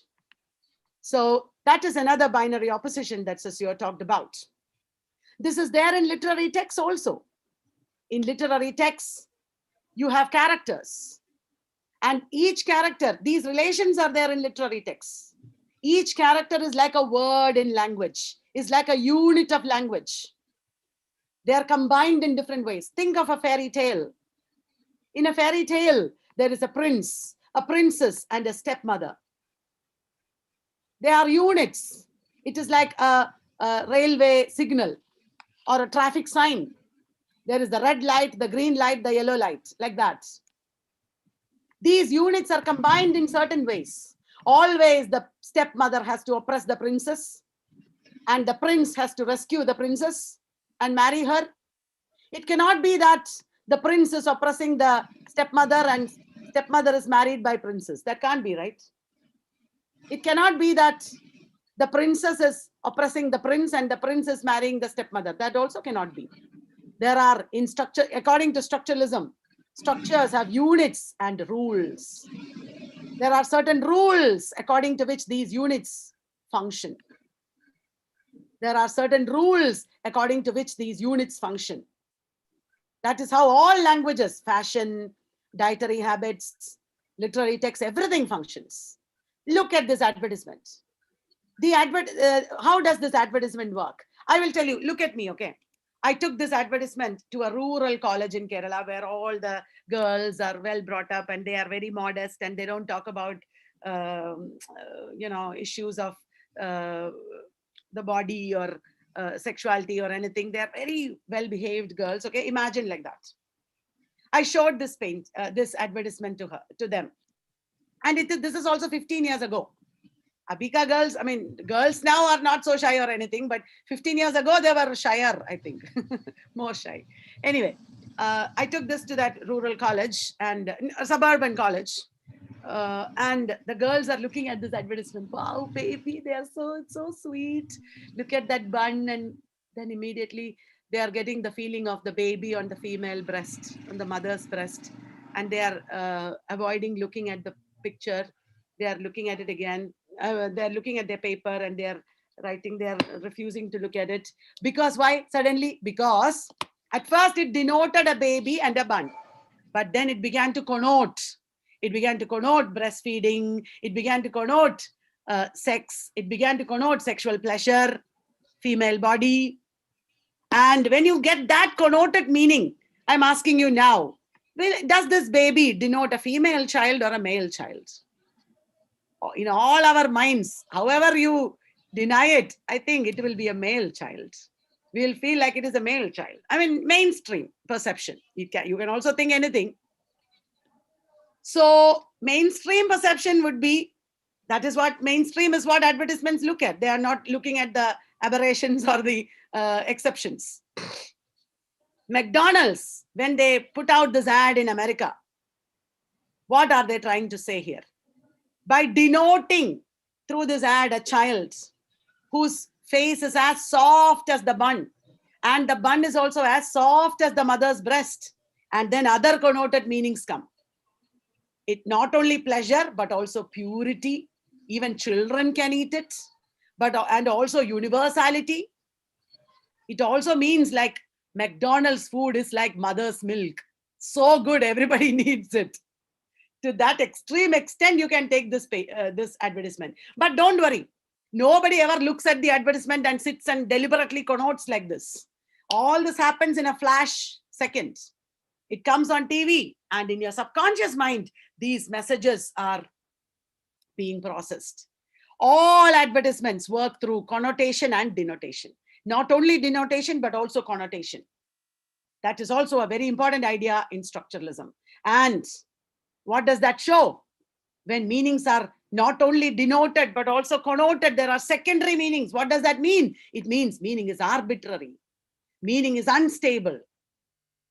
It means that meaning is not one permanent thing. Meaning is changing. It is multiple. It is provisional. It is subjective. That's a very important idea in structuralism. You must be tired. Let me tell you a story. Did I tell you how I tried to learn French and German? Oh, I wanted to learn French and German, okay? Very difficult languages. Both are actually wonderful languages, very useful in your career. So what I did was I bought this French-German dictionary. I know neither language. I know neither French nor German. But I bought this French-German dictionary and began learning. First word I learned is garçon, meaning is young. Filet, meaning is Mädchen. Femme, meaning is Frau. Fourth word I studied is home, meaning one. Will I proceed? Will I learn anything this way? Tell me. Because I neither know this word nor this word. What does this mean? It means that words bring other words only. In English, you will understand because you are attributing meanings. In English or in your language, you understand because you are attributing meanings, but actually that word does not mean anything. Garçon means boy. But B-O-Y, that three letters have no meaning. You are attributing it because in primary school you learned B-O-Y means boy and boy means this child. Male child. What does this mean? You did not understand any word here because communication is an unending chain of sign production. Because signifiers bring more signifiers. They don't bring signifieds. Signifiers bring more signifiers. Signifiers don't bring signifieds. Claude Lévi-Strauss. Claude Lévi-Strauss was a very important structuralist. He believed that study of myth is very important in a study of society. All social facts are embedded in necessary relationships. That is what Lévi-Strauss believed. The most basic of these relationships is the binary opposition between nature and culture. Think of our relationships. Man-woman relationship, for example. The man-woman relationship, or the relationship between a teacher and a student, or the relationship between a salesman and a customer. All that is ultimately based on the most basic of all relationships, which is the relationship between nature and culture. Everything is embedded in these relationships.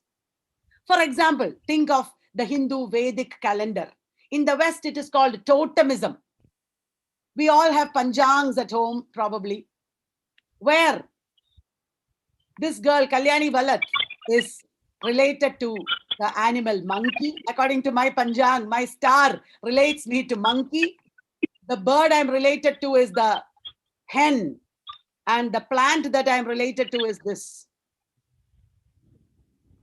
All of you, according to your star, will be related to different animals, birds, and plants like this, according to the Hindu Vedic calendar, isn't it?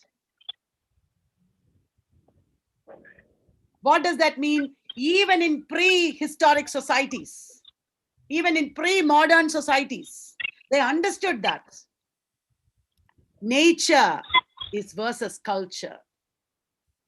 This is culture. The person, human being is culture. This animals, plants, etc., that we are related to is nature. This is also the principle of totemism. And Levi-Strauss talked about the relationships within a family. Within a family, there is a father, mother, and a child. And these relationships are defined by secondary family relationships. We have aunts and uncles and cousins. Levi-Strauss gave importance to the secondary family in determining the identity of the family or the individual. This identity, are you looking at the screen? The identity of our family is related to the identity of the secondary families. In other words, imagine that within the family, somebody is having an extramarital relationship, or there is a lot of quarreling, or there are some other problems. Actually, these problems within the family become so big because of the thinking, what will other people think? How will we show our face in front of other people? This family gets its meaning entirely from its relationship with other people. The neighbors, the distant relatives, the colleagues, the friends, the associates. You can't have an identity or existence within a society individually, because constantly our identity, our relationships are defined by our relationships with the secondary family, isn't it? However much we deny it, why did Anna Karenina commit suicide? Because even though she had a beautiful relationship with Vronsky, she was not able to overcome the pressure of the society that judged Anna as an adulteress. The identity is determined by the relations of members with one another and with the context. The context becomes important in understanding the text. If family is the text, society is the context. If you employ Levi-Strauss's ideas and look at it in the context of literature, this is how it works. A structuralist analysis of culture focuses not on individual texts, but on the relationship between them. A structuralist, when a structuralist critic is reading The Tempest, he is not reading The Tempest in isolation. He is understanding the meaning of Tempest in relation to the other plays of Shakespeare, to the other works written in that period, to the other works that were inspired by The Tempest in later periods, and so on and so forth. He is looking at the placement of the Tempest or the role of the Tempest within the gamut of literature and culture. Similarly, culture is not a set of disconnected rituals, beliefs, practices, art forms, etc. But culture is a kind of language that generates meanings through its interrelations. Culture is not a set of disconnected rituals. Culture is not a set of beliefs, practices, art forms, etc. Whatever we do, for example, marriage, or we celebrate a festival, or we cook certain foods, all that we do, or we dress up in certain clothes, all that we do is a kind of language that generates meanings through its interrelations. One book gets its meaning from its relationship with other books, as well as its relationships with a lot of things that happen in the society, a lot of other things in culture. Everything informs the meaning of this one book. Did you understand? Haptic communication. Did you understand? We are used to understanding culture in a structuralist manner, actually. We are used to understanding culture in a structuralist manner. When we eat foods like this, we are actually looking at the context also. For example, when we have sambar, we are looking at whether we should eat it with appam or dosha or paratha or naan or puri or something else or some other paratha. Sambar goes with dosha. It is the context that determines meaning. We are used to looking at anything in terms of the context. Today there is dosha batter at home, so let me make sambar. That is why a housewife will think, right? That is how a housewife will think. Today there is only naan at home, so let me make sambar. Usually a housewife will not think. Today there is naan at home or puri at home, so let me make bhaji or sabji or whatever. If you have dosha, you make sambar, like that. Likewise, when we choose a sari, I went to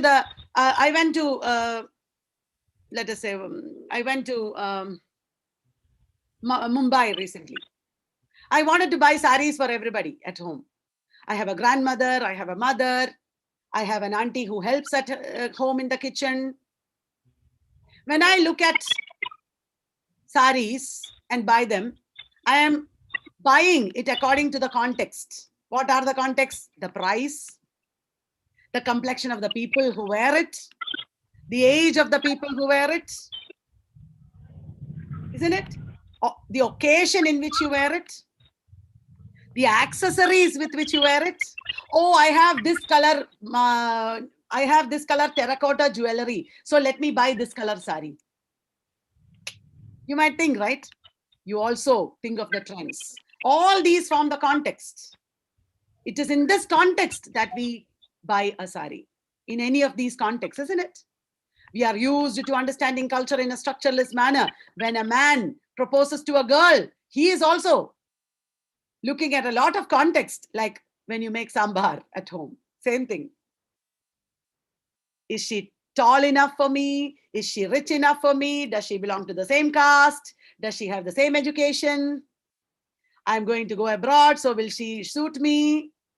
So many contexts in which you will judge a man or a woman that you want to marry, isn't it? Even when you choose your life partner. Now, myth. When Levi-Strauss talked about myth, he understood that even though myths are all different from culture to culture, the myths of Karnataka are different from myths of Kerala, which are all different from the myths of Assam. But all myths have underlying structures. All myths have underlying structures. There are some similarities. If you look at the myths of Europe, you look at the myths of Native Indians, you look at the myths of Africans, everywhere you will see creation myth. Underlying structure it is. You will see good and evil, good triumphing over evil.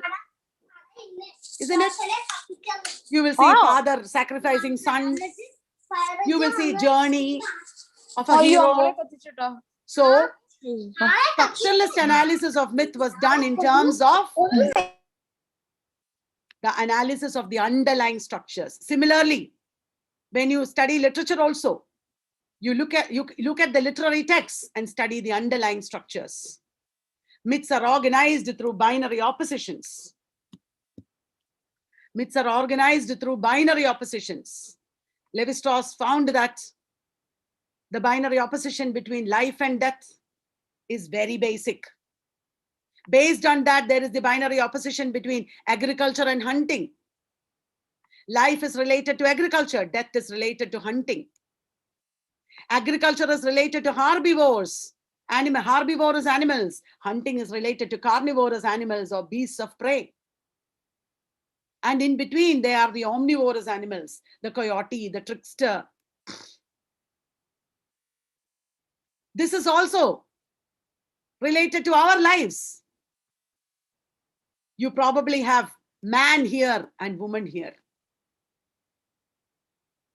Man, the hunter, woman, the producer. So everything in life is arranged according to binary structures.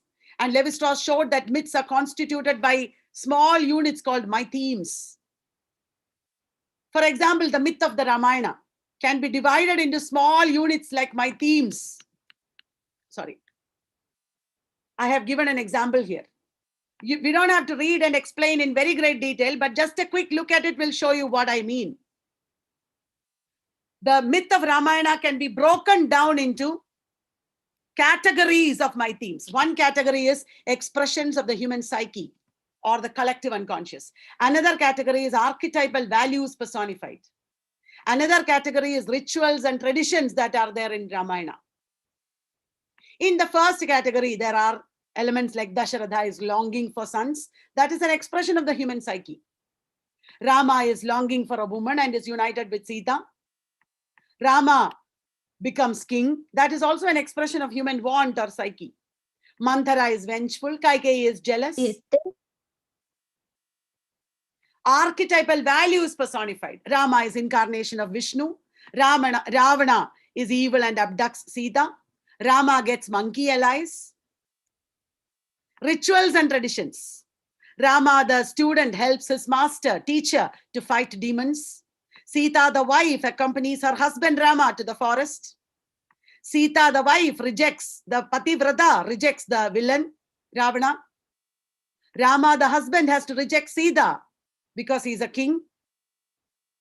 You know, these are about roles, rituals, conventions.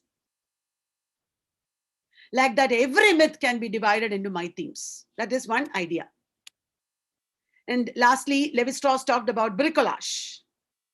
Bricolage is like this, as against engineering, which is like this. A bricklayer works with whatever is available, while an engineer works along with a structure. Imagine when we do an MA dissertation or even PhD dissertation, we mostly work like this, bricolage. Whatever material we get, we will put together somehow into chapters and somehow make a dissertation.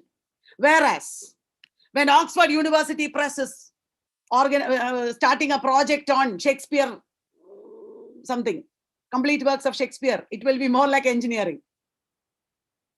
They will have the right people, the right resources, the right technology, the right everything. They will not make do with whatever is available.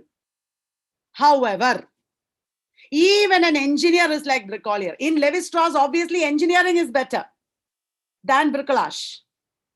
But Levi-Strauss says that even an engineer works like a bricklayer. Even in engineering, sometimes you want a certain kind of brick, but you are not getting it. So you will make do with another kind of brick. Sometimes you want steel of this kind, but the price is very high. So you will make do with another material. That kind of bricolage is there in engineering also. Science always came into being like bricolage. When Edison invented the electric bulb, or Louis Pasteur invented pasteurization, all these discoveries came from, or inventions came from accidents. They did not think, okay, today I will discover pasteurization, and discovered it and invented it. It didn't work like that. He forgot to clean some dishes.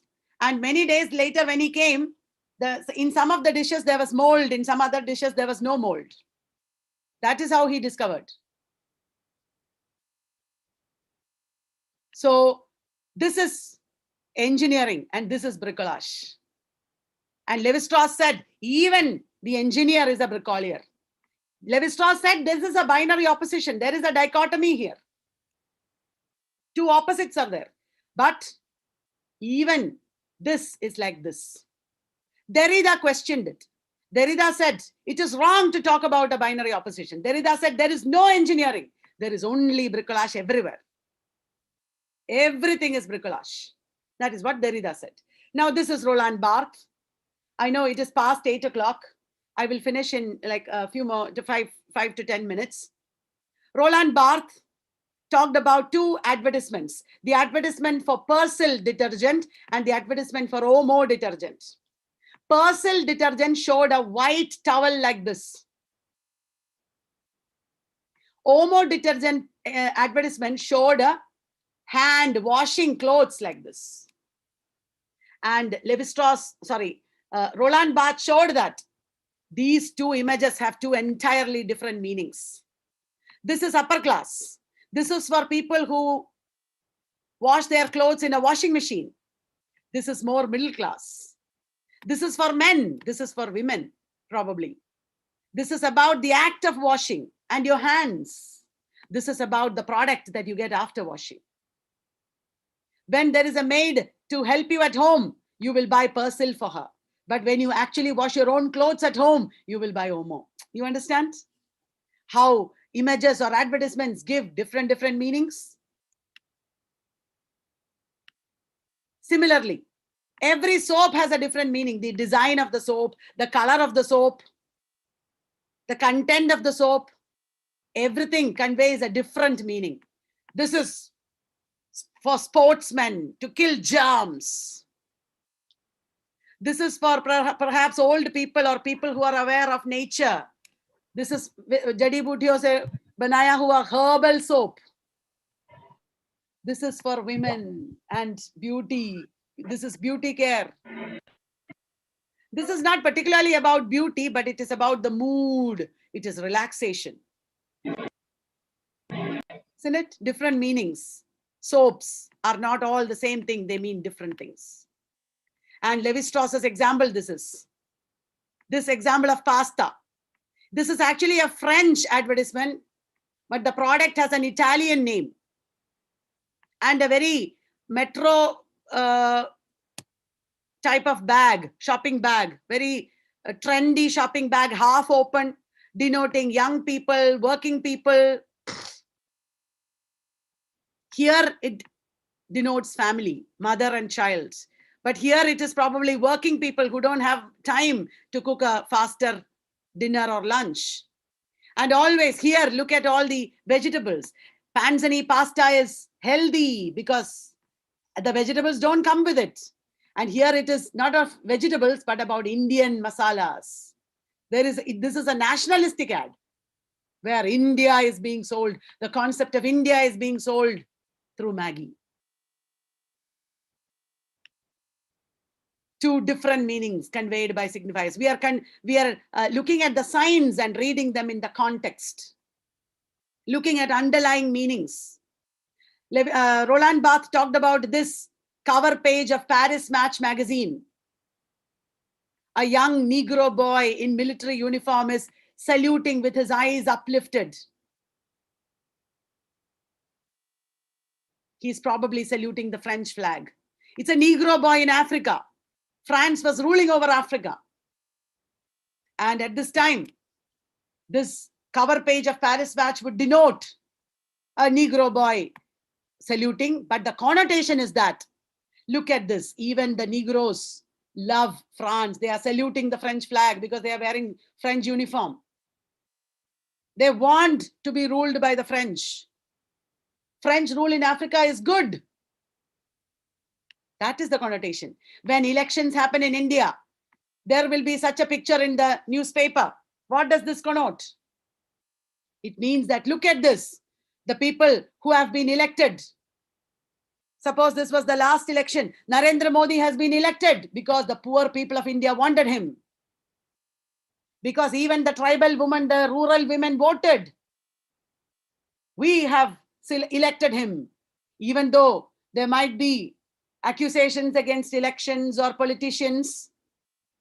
The newspaper will cover up all the gaps and fissures in the political fabric of India with such a picture, which will reinforce the concept of democracy, even though democracy might be a faulty concept. Roland Barthes has written this book on Japan, Empire of Signs. Do you know that? It is an interesting book in iconography. The Oriental gaze of the Westerner is what you see in this book. He did not know much about Japan, Roland Barthes, but he spoke about Japan as if he knew everything.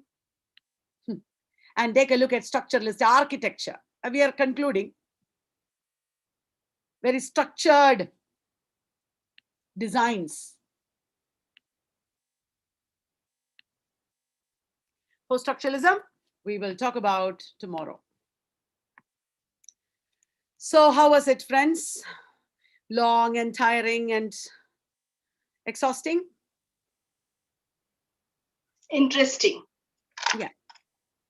Thank you. I was fishing for compliments, I guess. No, Knowing that that is the only answer you will give me. You can also, you're free to give me other answers also. Ma'am, if time permits, can you please differentiate this form and structure? I do not get the difference actually. Form and structure means the same to me. No. Form is a little less. When form has certain functions and it is conceived in a larger way, then it becomes structure. For example, think of a poem. A poem has form, like free verse, for example. But free verse is not the structure. Language is the structure. That form is part of the structure of language. Did you understand? Yes. Huh. Thank you. Yeah.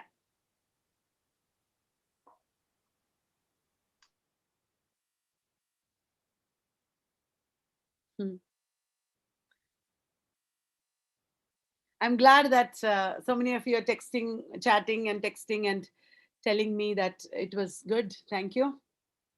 Is there any question? Any other question?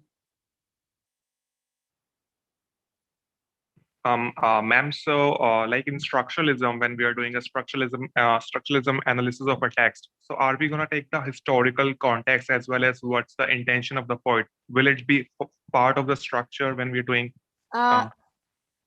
Correctly speaking, no. Correctly speaking, structuralism, when it talks about structure, it is not historical structure because there is no such structure. Historical context is not a structure. When we talk about structuralism, we are looking at the synchronic structures. But by extension, it can also mean historical. When you do a structuralist analysis, you can talk about history also. There is nothing wrong with it. But very strictly speaking, you should talk about for example, when you talk about Lycidas, you should talk about the structure of the works of Milton and the structure of the genre of pastoral poetry.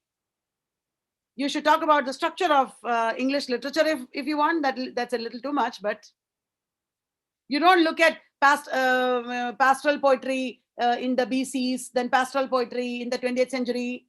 But when you write a dissertation, you can combine your structuralist reading with a historical sense also. No problem. Practically, when you do it, you can bring in history, but strictly, structuralism is not about history. It is about the contemporary structures, the synchronic structures. When you do a structuralist analysis of this what is it called? Lycidas, you look at the structure of a pastoral elegy in the context of Lycidas. You look at the works of Milton in the context of Lycidas. You look at the elements of the text like irony, paradox, etc. that new critics also talked about in the context of Lycidas, because that is part of form. The formal structure, you can talk about, where structure is a larger term and form is the pertaining to this particular genre or text. Yeah. Okay, thank you, ma'am. Thanks a lot. Welcome. Anybody else? Any other question?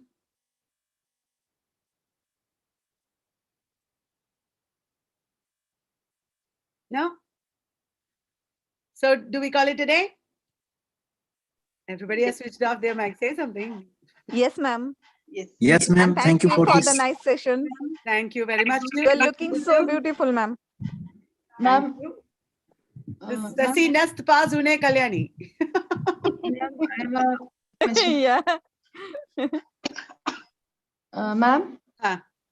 Ma'am, how contemporary is doing a structural analysis now in the research area? Contemporary what? how contemporary is doing a structural analysis of anything in the Well, present scenario? when you say I'm doing a structuralist analysis of these texts, it looks like very outdated. But nevertheless, a lot of analysis today is structuralist. Did you understand? When you make when you write a synopsis, don't say it is a structuralist analysis. But when you compare elements, and structuralist analysis is unavoidable. When you compare elements of different texts, you look at what is common to these texts or what is different. That is structuralist analysis. Did you understand? That is an element of structuralism. It means that a comparison and contrast is not like a monopoly of structuralism or anything. Structuralists used it. Generally, a lot of people can use it. So in that sense, structuralist analysis is unavoidable sometimes, but don't call it structuralist. Don't make it strictly structuralist in contemporary times. That is not very much appreciated. Today, the best approach is probably a mix of different approaches. And if you want, you can say, in this part of my dissertation, when I did this kind of analysis, I was actually drawing from the methodology of the structuralists. But that is not the only way I have analyzed. I have done other things also, like that you can say, in the dissertation. Yeah, this is being recorded in YouTube, and I will, if it has not been posted already, I will post the link in your group. You can watch it anytime. Ma'am, excuse me, ma'am. Yes. Ma'am, is there any connection between existential philosophy and structuralism, ma'am? Opposites. Structuralism, structuralism is denying the agency of the human being. Structuralism is impersonal. It is not about what we think or what the other thinks or anything. Whereas existentialism gives a lot of importance to the human being and his feeling of absurdity and his role in this absurd fragmented world. So in that sense, they are opposite. Okay. Yeah. Okay. Thank you, ma'am. Thank you. Ma'am, is new criticism in opposition to the structuralist theory? Definitely. Okay. There are commonalities, like I said. Like both of them share the concept of form. But structuralism believed in context. New criticism did not believe in context. New criticism denied the role of the context. They did close reading. Whereas structuralism reads only on the basis of the context. That is how they are different. Okay, thank you. Another similarity between them is both are impersonal. Structuralism as well as new criticism does not give agency to the human author or the reader. They are objective, scientific, both of them. Thank you, ma'am. Yeah.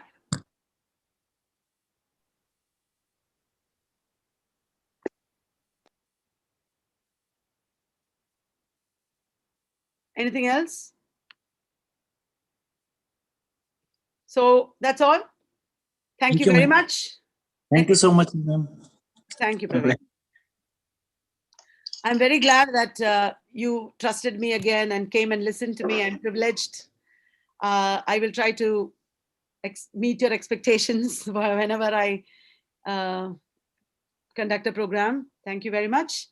We'll meet again tomorrow. I will post the YouTube link. It is matter of posting, but it is matter of requirement of us. Thank you. So I'm ending the meeting. Bye-bye. Please read extra. And I will also give some quizzes after the webinar to just reinforce your understanding and for fun. Thank you so much. Online quizzes I'll give. Okay. Thank you. Good night. Good night. Thank you, ma'am. Bye-bye. Thank you, ma'am. Thank you so much. Thank you, ma'am.